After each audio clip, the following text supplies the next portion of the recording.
Dozens of Venezuelans waiting for food. Many haven't eaten since the previous day, when they were brought to this refugee camp in Bogotá. It's the first of its kind. The people here are angry. They say the authorities haven't kept their promises. The tents are cold and wet. Their few belongings were confiscated for hygienic reasons. Carlos Adrian is here to take care of his grandmother, who fled Venezuela a few months ago. He says they were better off when they were living on the street. They offered us many things we've never received. A decent bed. We had our own mattresses that even on the floor were less cold than what we have here, where we virtually sleep on the ground. It was so cold last night my bones were aching.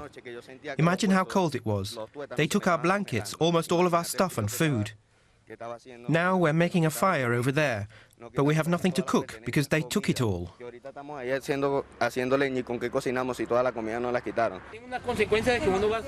The media isn't allowed inside the camp. After some refugees come out to talk to us, the guards won't let them back in.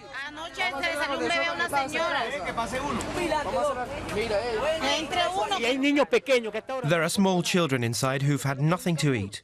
They want to feed them with a single banana and water. We have no showers, we're not animals. There are no human rights activists or any other agencies here to tackle the problems.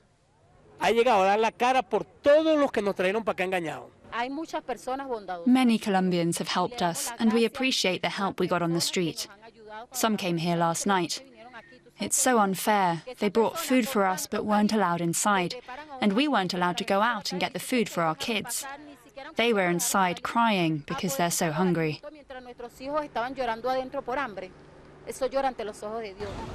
A few days later, videos shot by neighbors overlooking the camp show some refugees stealing food.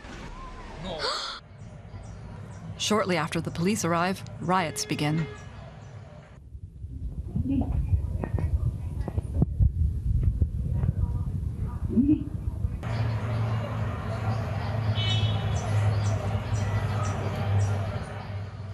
The authorities respond to the unrest, saying they will deport 15 Venezuelans.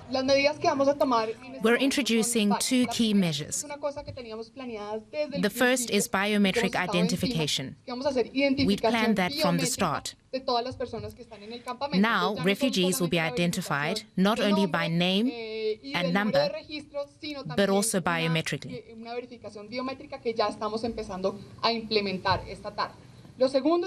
Second, we will boost security in the area, in addition to the beefed-up security measures we've already taken. But locals say those steps don't go far enough. They fear for their security and their businesses.